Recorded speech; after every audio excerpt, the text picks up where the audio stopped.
যেই রদবদলের কথা বলছিলাম এবং এই যে 112 জন নির্বাচন কর্মকর্তা বদলি হলো, এখন যে বিরোধী দল হচ্ছে জামাতের এবং অন্তর্বর্তী সরকারের সময় নিয়োগের ক্ষেত্রে বা যেটি বলা হয় বিএনপির প্রভাবেও নিয়োগ হয়েছে, জামাতের প্রভাবেও নিয়োগ হয়েছে, এমনটি গুজব আছে বা আলোচনা আছে।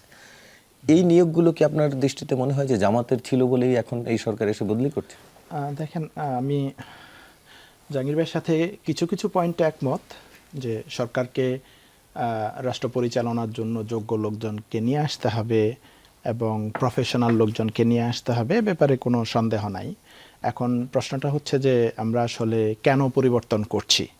এটাকে আমরা যোগ্য মানুষ, প্রফেশনাল মানুষদেরকে নিয়ে আসার জন্য, আরও বেটার সার্ভিস দেওয়ার জন্য জনগণকে করছি, নাকি আমার নিজের পছন্দের লোকজনদেরকে নিয়ে বসানোর জন্য করছি? যদি দ্বিতীয়টা হয় যে আমার নিজের পছন্দের লোকজনদেরকে নিয়ে বসানোর জন্য করছি, তাহলে এটা হবে আমাদের ট্রেডিশনাল রাজনীতি, এটা আসলে নতুন রাজনীতি হবে না। যে গতানুগত যেটা হয় মানুষ এটা জানে।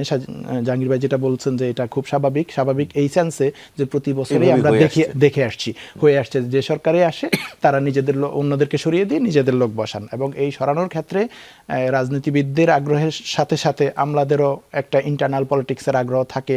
তারা নিজেরা দলবাজি করে একটা লিস্ট ধরায় দেয়, এরা আপনার বিপক্ষের, এরা আপনার পক্ষের, এরা থাকলে আপনি কাজ করতে পারবেন না। এটা করে তারা নিচের দিকে যারা থাকে অনেক সময় যে অমুককে সরিয়ে দিতে পারলে আমি একটু উপরের দিকে যেতে পারবো, এই সুবিধাটা অনেকে নিতে চেষ্টা করেন। এখন আমরা যদি নতুন রাজনীতির কথা বলি, যে আমরা একটা সুন্দর বাংলাদেশ করতে চাই, যেটা 5ই আগস্টের পূর্বের বাংলাদেশের যে চরিত্র, যে আমার প্রতিপক্ষের কেউ হলে যতই স্কিল্ড হোক, যতই প্রফেশনাল হোক, তাকে আমি ওএসডি করে দিব বা দায়িত্ব থেকে সরিয়ে দিব, ওই রাজনীতিতে যদি আমরা ফিরে যাই তাহলে এটা আমি মনে করি দেশের জন্য ভালো হলো না বা কল্যাণের হলো না।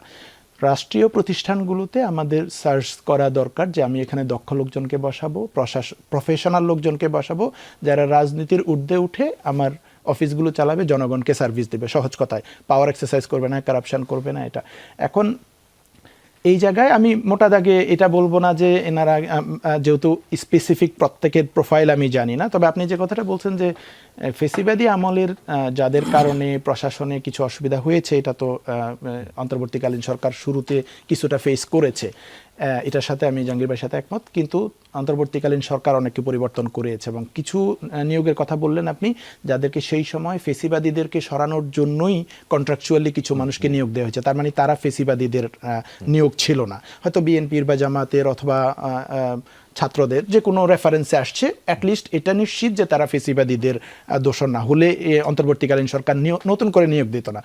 অন্তর্বর্তীকালীন সরকার যাদেরকে বাদ দিয়েছে তার বাইরেও ফেসিবাদীদের কেউ থাকতে পারে যারা থ্রু আউট দ্য টাইম সহযোগিতা করে নাই। তো আমি মনে করি এইটার ব্যাপারে সরকারকে এই জায়গায় স্টিক থাকা উচিত যে আমরা যদি পুরনো চর্চা করি তাহলে এটা আসলে আরেকটা এক্সাম্পল আমরা সেট করে রাখলাম, 5 বছর পর আরেকটা গভর্নমেন্ট আসবে, সেও আবার সেম জিনিস প্রক্রিয়া ফলো করবে। আমি যদি মনে করেন আইসিটির কথা বলি, আইসিটি ট্রাইব্যুনালের যে প্রসিকিউটরকে চেঞ্জ করা হলো, আমি এই একটা কেস যদি বলি, আমি মনে করি এইটা দক্ষতা বা প্রফেশনালিজম বা ফেসিবাদ এই ইস্যুতে বাতিল করা হয় নাই, জাস্ট নিজেদের লোককে বসানোর জন্য করা হয়েছে।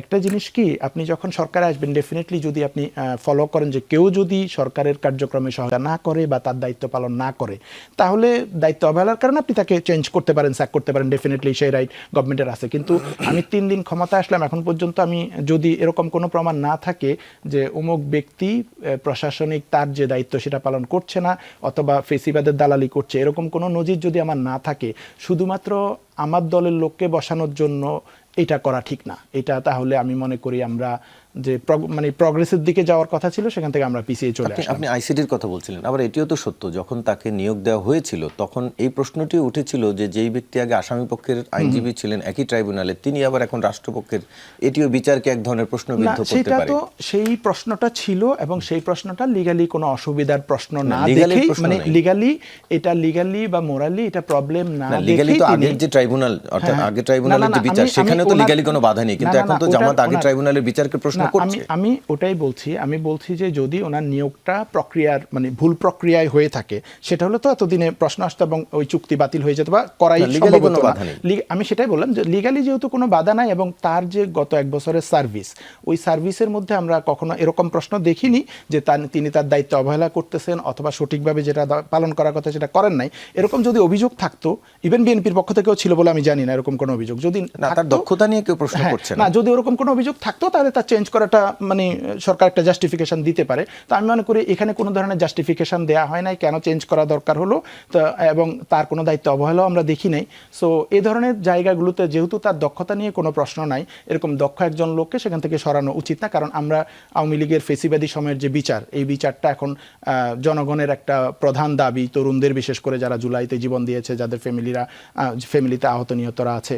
তো এইখানে বিচার কোনোভাবে বাধাগ্রস্ত হয়ে যায় কিনা, কম্প্রোমাইজ হয়ে যায় কিনা, এটা সেটি একটা প্রশ্ন দেখা থেকে উচিত। যায়।